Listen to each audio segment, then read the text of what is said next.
It seems Darth Barris has found himself a singularly vicious weapon in you. This experience has given me valuable insight. I'll be prepared for you next time, Sith. I was holding back. I fought them with one eye closed. You cannot get under my skin with your antics. My place is by my Padawan's side, teaching her the ways of the Force and honing her talents. I will do everything in my power to keep her hidden from you. I'm talking to a dead man. Until we meet again. All right. Don't be so pushy.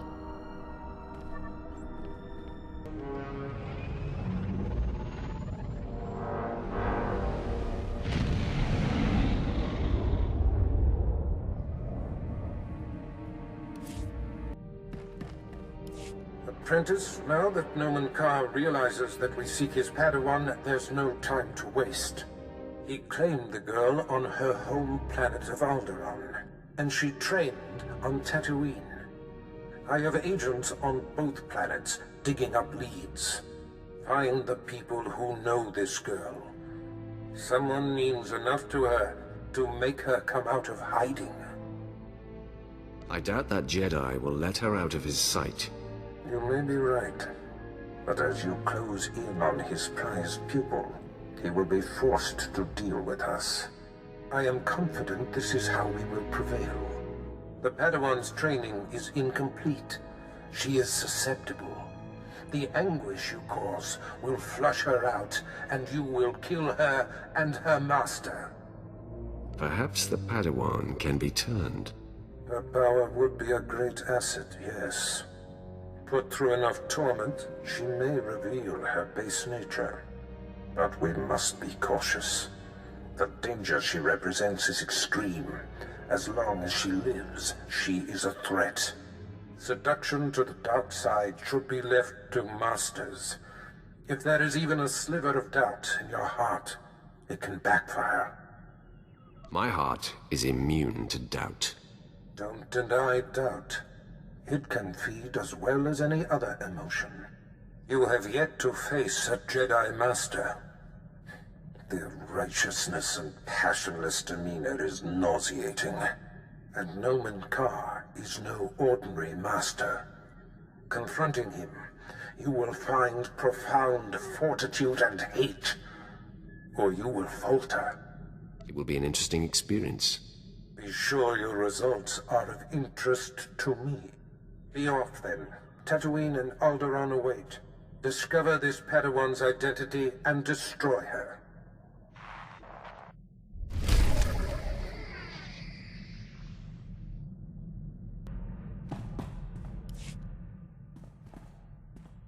I'm done talking to you.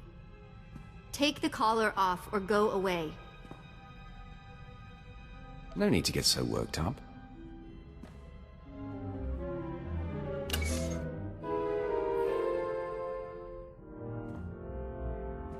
What sort of game is this? You think you've broken me and now I don't need my leash? I've wronged you. I will make amends. You've what? Don't try to play your games with me. Did it ever occur to you that I know where you sleep? Then you're finally learning the Sith way. Weirdo Sith. Seriously.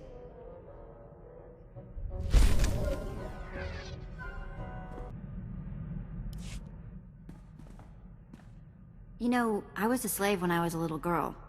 Before I got free. Sort of full circle, I guess. Many of your people are born into slavery. Is that what happened to you? Near enough. My mother and sister and I were grabbed when I was little. I don't remember much of it. We worked the mines on Ryloth.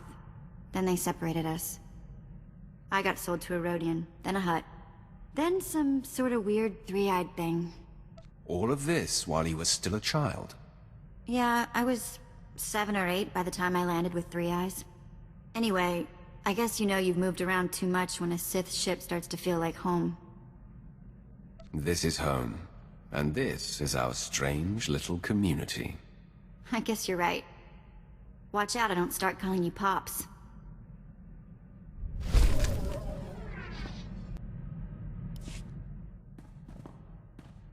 Have you ever heard of Nock Draen? Pirate.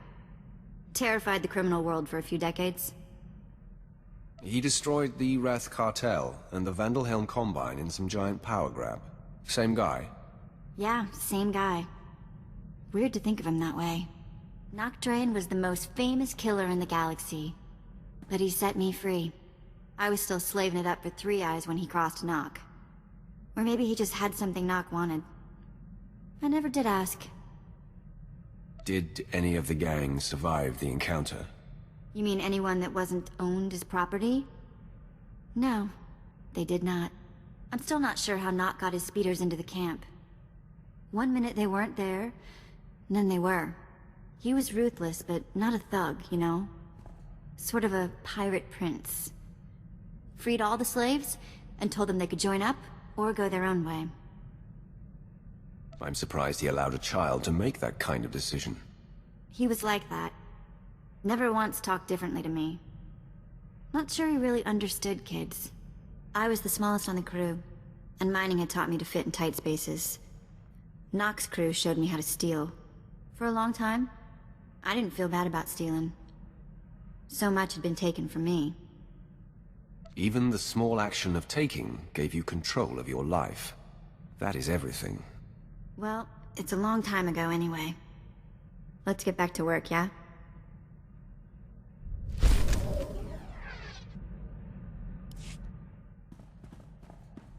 What does family mean to you? I mean, does it have to be the people you're actually related to?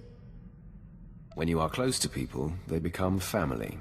Sometimes, whether you want them to or not. Cute. I'm going to take that as a compliment. When I was working for Nock Draen, doing the pirate thief thing, he had a daughter my age, Risha. It wasn't like Nock was super sweet to her or anything. But he'd call her princess, and I wished I was her. Having someone your own age could be great or terrible, depending. It was great. Always great. Risha was smart and strong. She knew how to do everything around the ship. And I went everywhere with her. Suddenly I had a sister again. For years it was Risha and me against the galaxy and anyone who gave us grief. Memories of the best times in life are treasures later in life. Who are you and what did you do with the Sith I know? Eventually, Nock hatched some secret plan that I couldn't be a part of. One that apparently got them both killed. But for a while there, I really was happy. Enough of that.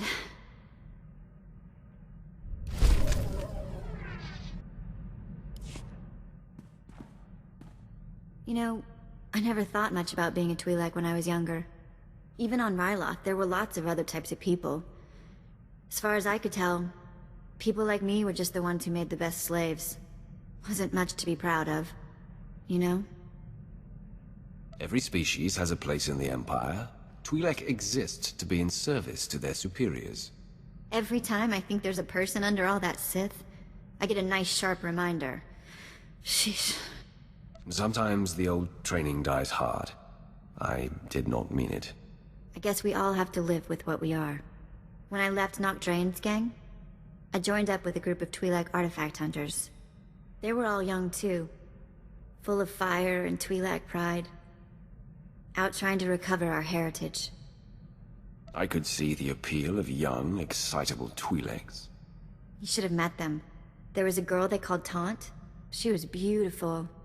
Everyone loved her. I made friends in the new gang. But it wasn't until we did our first job together that we were family. There was this rich Duras scumball, Kata Bliss.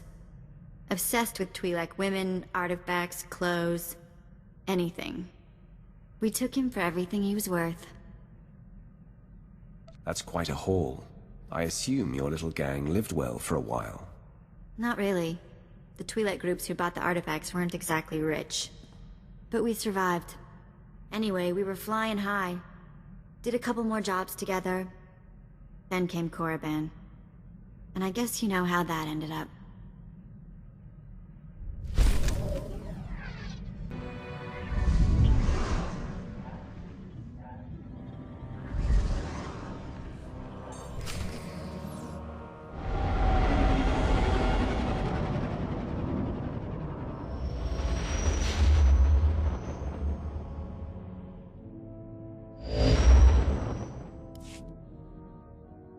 sands of Tatooine await you, apprentice. I've gleaned much since our interrogation of the Republic agent here on Dromund Kaas.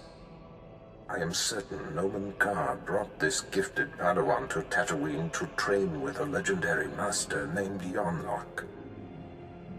Years ago, I urged the Dark Council to hunt down and destroy this Jedi.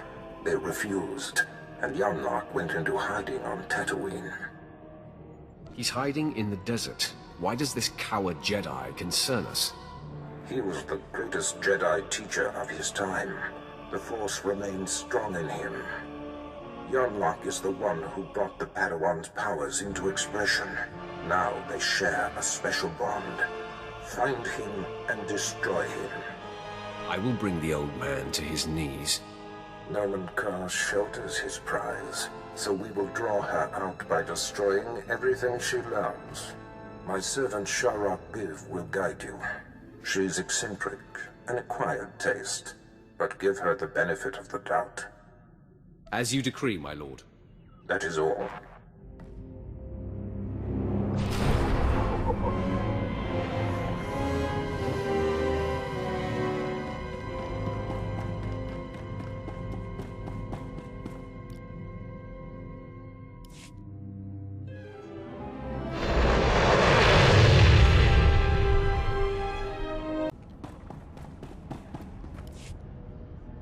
The harsh sands of Tatooine welcome you. I am Sharok Reeve. Our Lord and Master Darth Barris bid me to impart my knowledge of this planet, and help you track down the Jedi Master Yonlock. It's a pleasure to make your acquaintance. I will be your compass. You will find Master Yonlock by tracing the path the Padawan and her master took. I can tell you where they started. I followed them to the forbidden lair of the ancient sand demon, a terrible beast. The Padawan left her weapons and entered alone. Impossibly, she returned unscathed. She brought the Force. It is a powerful weapon. I have witnessed the power of the Force, but this goes beyond wonder. The sand demon is the fiercest creature on this planet. You don't just walk into its lair and return without a scratch. I investigated further. The beast was there, also undamaged. And what's most perplexing? Its skin was glistening. Somehow, she avoided fighting the demon. That appears to be the only conclusion. What happened in that cave is a mystery, as is where the Padawan and her master went afterwards. There is one man on Tatooine who might be able to explain. Isabeau Jeef. He's as old as the sand. Part madman, part soothsayer. Tell me more about this man. They say the planet talks to him. He predicts sandstorms and directs search parties to lost children. It will not be easy to speak with Jeef. The small farming settlement where he lives has been overrun by Exchange thugs. The Exchange hates the Empire for running them out of Mos Ela. They will allow me to pass, but they'll attack you on sight. They won't see me coming until it's too late. Then I will meet you at Isabeau Jeef's hut.